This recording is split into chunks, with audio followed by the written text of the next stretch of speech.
إن الحمد لله نحمده ونستعينه ونستغفره. Brothers and sisters in Islam, today our khutbah is about lying.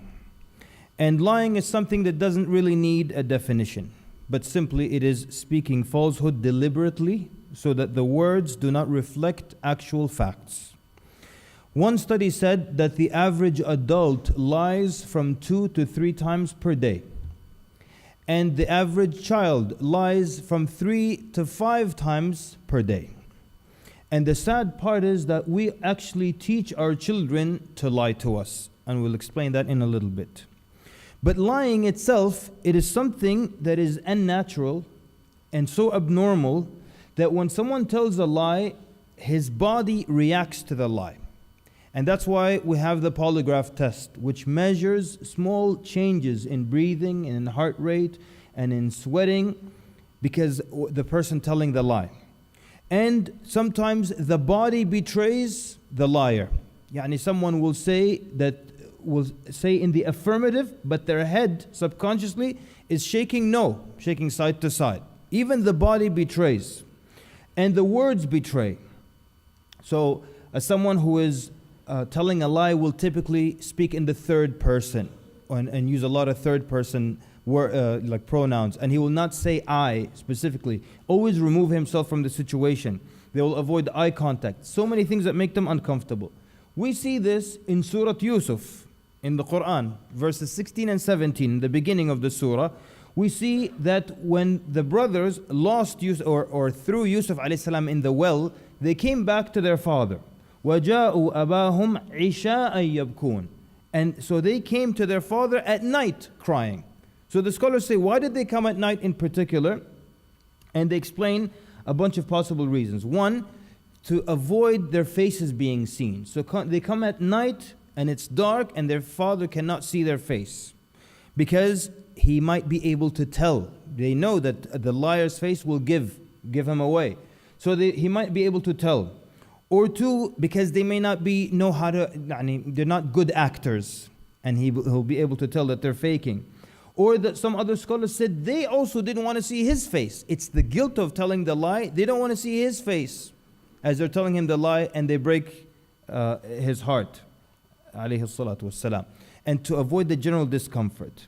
In the next verse, قالوا يا أبانا إنا ذهبنا نستبق وتركنا يوسف عند متاعنا فأكله الذئب. They said, "Oh, our father, we went off and left Yusuf by our goods, yani by our provision, our camp. So the wolf devoured him." And then look what they said. And they said, وَمَا أَنْتَ بِمُؤْمِنٍ لَنَا وَلَوْ كُنَّا صَادِقِينَ. And they said, and you're not going to believe us even if we were truthful. So their words gave them away. They said even if we were truthful, because they know they were not truthful. While later on, when they lose their other brother Benyamin, and this time they're truthful, look at their wording now. They said, وَسَلِ الْقَرْيَةِ الَّتِي كُنَّا فِيهَا. And ask the village where we lived, where we were staying. وَالْعِيرَ الَّتِي أَقْبَلْنَا فِيهَا. And the caravan that we came with. وَإِنَّا لَصَادِقُونَ. And we are truthful. The wording is completely different now. From the hadith about lying, narrated Abu Hurairah radiallahu anhu, that the Prophet sallallahu alaihi wasallam said, he mentioned lying as one of 3 signs of a hypocrite. Ayat al-munafiqi thalath, the famous hadith. The signs of a hypocrite are 3. إِذَا حَدَّثَ كَذَبْ. If he speaks, he tells a lie. وَإِذَا وَعَدَ أَخْلَفْ. And if he promises, he breaks the promise. وَإِذَا تُمِنَ خَانَ. And if if you entrust him with something, he betrays that trust. A quick clarification here. Sometimes someone breaks a promise or promises to meet someone somewhere, and when he doesn't make it, the other person tells him this is one of the signs of the hypocrite. But the scholars explain, the hypocrite, when he promises you, while he is promising and affirming the date and everything, internally he knows he's not coming. And there's a difference between that and your brother or your sister genuinely wanting to meet you and then they were unable. So it doesn't mean it's necessarily one of the signs of the hypocrites. But in another narration, يعني وزاد في صحيح مسلم, in Sahih Muslim there's another addition, وإن صام وصلى وزعم أنه مسلم. And even if he fasts and prays and believes that he's a Muslim, it's a sign of a hypocrite. And what is so bad about the hypocrites, Allah subhanahu wa ta'ala in the Quran in Surah An-Nisa mentions, إِنَّ الْمُنَافِقِينَ فِي الدَّرْكِ الْأَسْفَلِ مِنَ النَّارِ.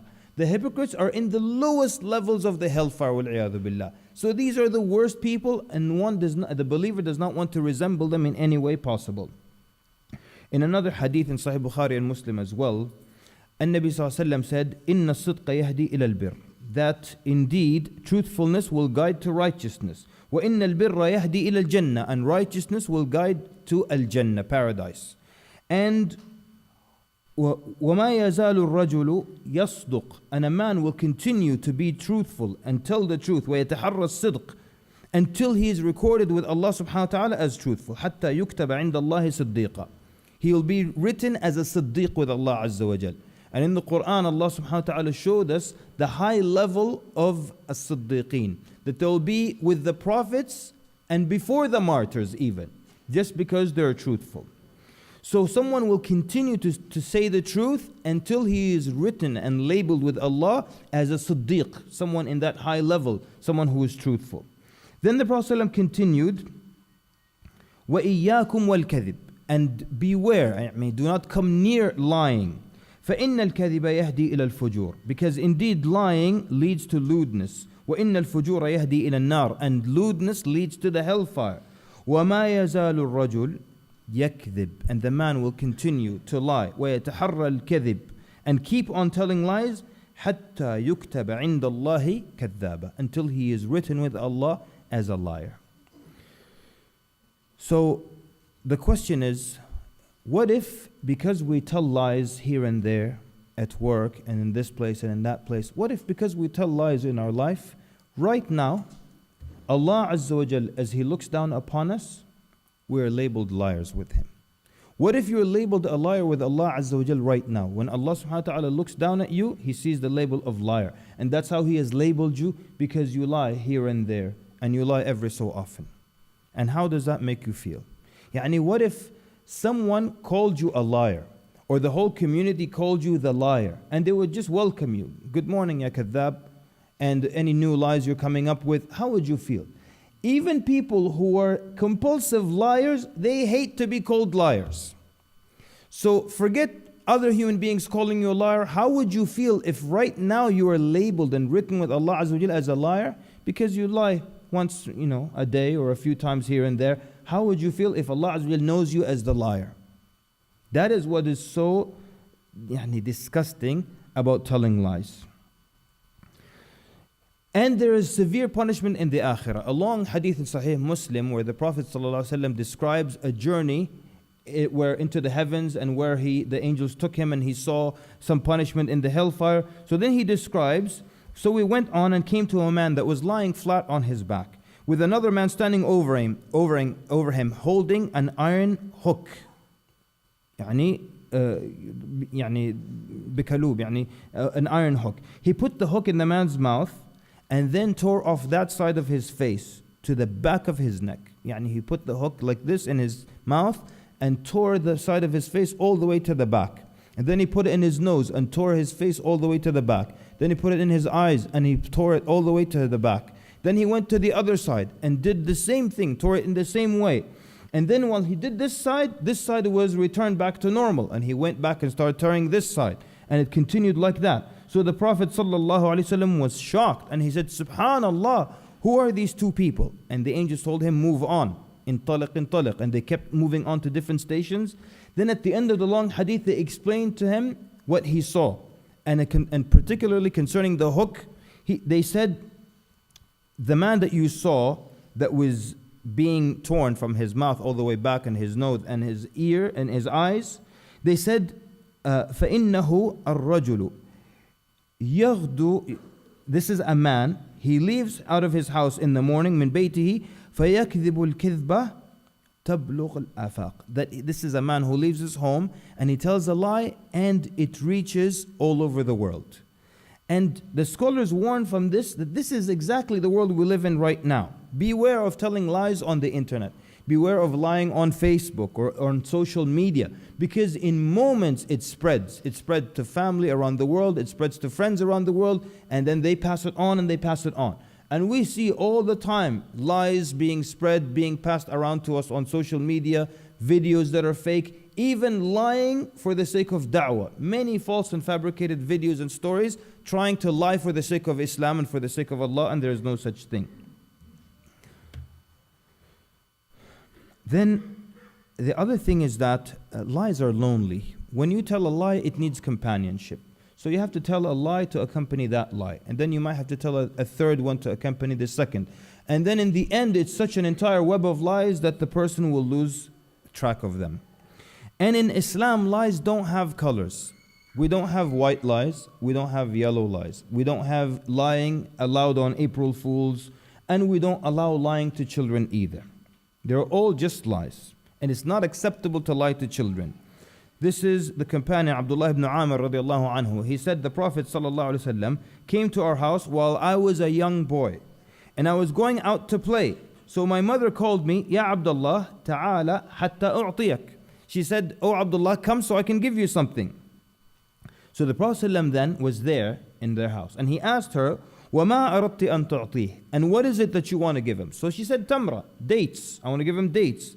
And the Prophet ﷺ told her, be sure that you give him what you promised, because if not, it will be recorded as a lie against you. And many people always lying to children thinking it's okay. Come, I'll have some candy for you. And there's nothing in their hand. That's recorded as a lie according to this hadith, according to the Prophet sallallahu alaihi wasallam. We teach our children to lie, unfortunately. How do we do that? As we're raising them, when they tell us the truth, they get punished. You ask them, did you break such and such? And they say yes, you punish them. Then you ask them, did you break that another day? And he says no. So he lies now, and you don't do anything to him. So then the equation in his mind or her mind is that when I lie, I get out of trouble and nothing happens. And when I tell the truth, I get in trouble. Try this as a policy in your home. Tell your children, you can burn the whole house down. If you tell me the truth, I'll do nothing to you. Or maybe use another example.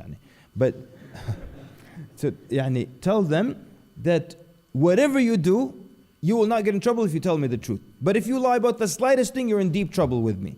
And see how that will change, how truthful they will become. Imam Amir al-Sha'bi rahimahullah, he used to say, beware of falsehood. إِيَّاكُمْ وَالْكَذِبِ. While you think it will help you, it is actually harmful.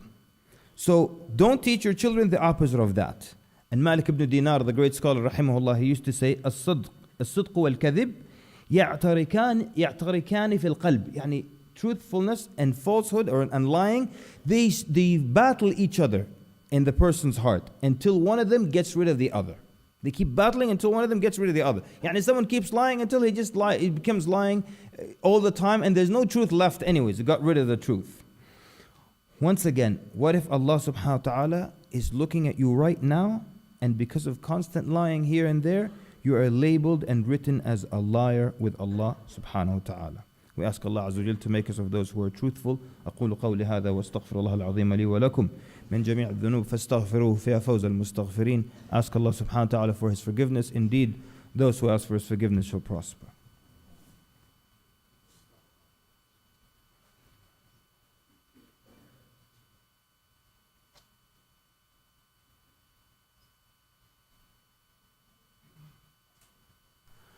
الحمد لله رب العالمين والصلاة والسلام على رسوله الأمين وعلى آله وصحبه أجمعين أما بعد.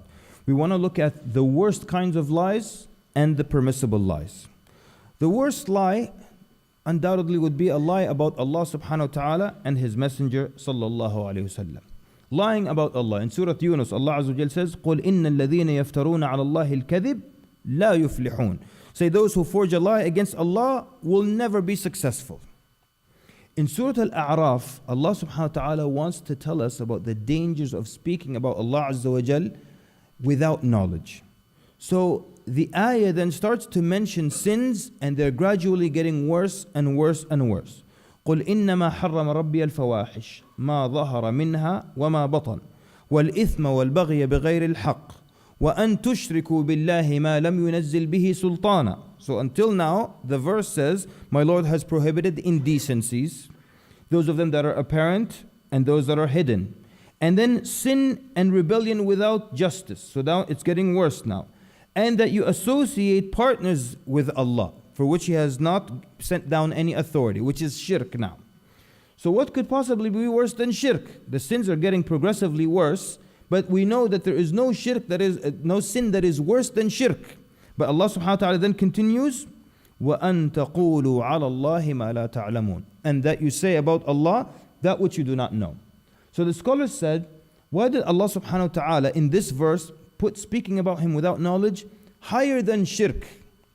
So some scholars said to show you the seriousness of speaking without knowledge. And others said, because speaking about Allah Azza wa Jalla without knowledge has shirk in it. Because now you're putting yourself in the place of the one who is the legislator. And you're now making laws and you're being a legislator, and so it has shirk in it. But either way, you see the seriousness of speaking about Allah subhanahu wa ta'ala without knowledge. And very rarely do you find people who are afraid to give a fatwa. Unfortunately, and do not do this, brothers and sisters, you start with this preface where you say, I don't want to give a fatwa, but, and then you give the fatwa.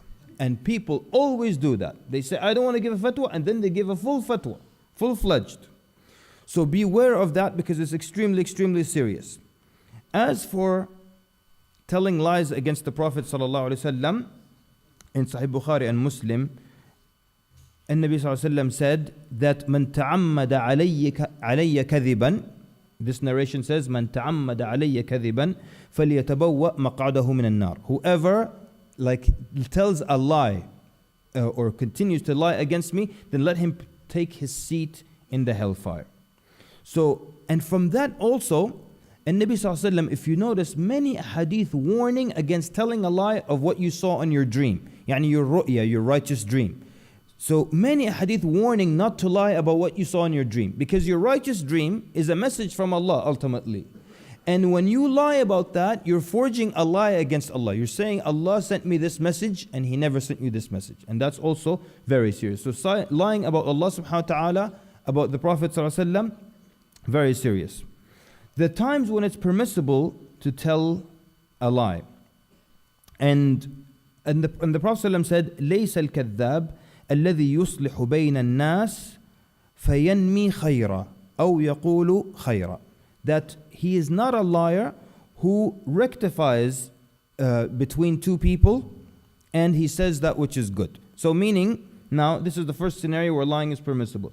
Two people had some kind of dispute or fight.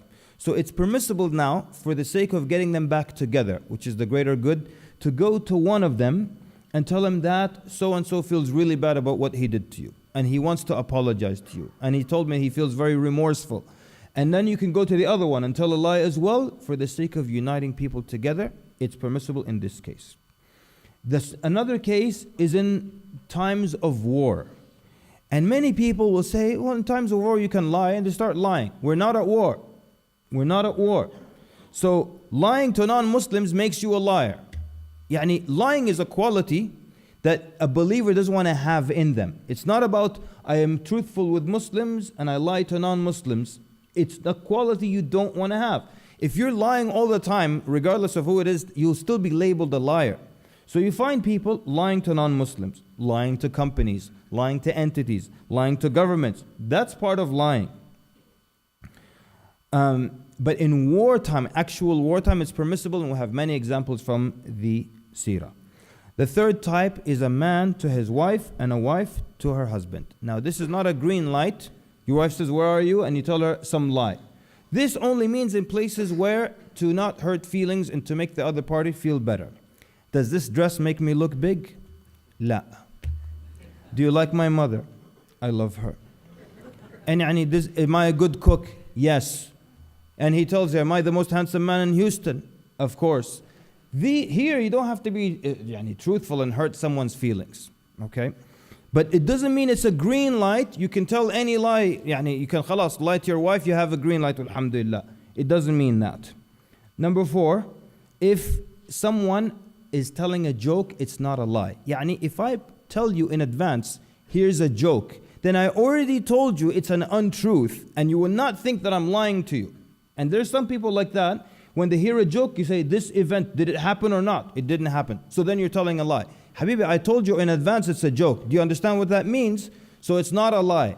But if someone tells you a joke as if it's a true story, it will be recorded as a lie against them. And number 5, to protect someone. To protect someone. This doesn't mean someone who's breaking the law, but it means protect someone from harm or also from injustice. During the time of Imam Ahmad, one of his students or people who used to attend his halaqah, he was wanted, and they wanted basically to arrest him and torture him and all that. His name was al-Mirwazi. So the guards came into the halaqah of Imam Ahmad, and they don't know what al-Mirwazi looks like. They said, al-Mirwazi huna, is he here? So Imam Ahmad said, al-Mirwazi is not here. Al-Mirwazi is not here. And he's pointing to his hand. He means he's not in my hand. And that's kind of a tawriya. He's saying something truthful, but not what the questioner is intending. He said, al-Mirwazi is not here, and why would al-Mirwazi be here? And so the guards left, and in that way he protected the student. May Allah subhanahu wa ta'ala make us from those who are truthful, and those who hear the truth as clear truth and follow the best of it. Allahumma arina al-haqqa haqqan warzuqna ittiba'ah, wa arina al-batila batilan warzuqna ijtinabah. فاللهم لا تجعل الدنيا أكبر همنا ولا مبلغ علمنا ولا إلى نار مصيرنا. اللهم اهدنا فيمن هديت وعافنا فيمن عافيت وتولنا فيمن توليت وبارك لنا فيما أعطيت وقنا شر ما قضيت إنك تقضي ولا يقضى عليك يا أرحم الراحمين يا أكرم الأكرمين يا أبر الأبرين يا من يجيب الدعاء ويا من يحقق الرجاء يا من بابه مفتوح وعطاؤه ممنوح وفضله يغدو ويروح. اللهم إنا نسألك عيشة نقية وميتة سوية ومردا غير مخزن ولا فاضح. اللهم إنا نسألك جوامع الخير وفواتحه. اللهم اغفر لنا أجمعين. اللهم أبرم لأمة الإسلام أمرا رشدا يعز فيه أهل طاعتك ويهدى فيه أهل معصيتك ويؤمر فيه بالمعروف وينهى فيه عن المنكر. اللهم ارفع عن بلاد المسلمين القتل والفقر والذلة وردنا إليك ردا جميلا. وصلى اللهم وبارك على مبعوث رحمة للعالمين وعلى آله وصحبه أجمعين. وقوموا إلى صلاتكم يرحمكم الله.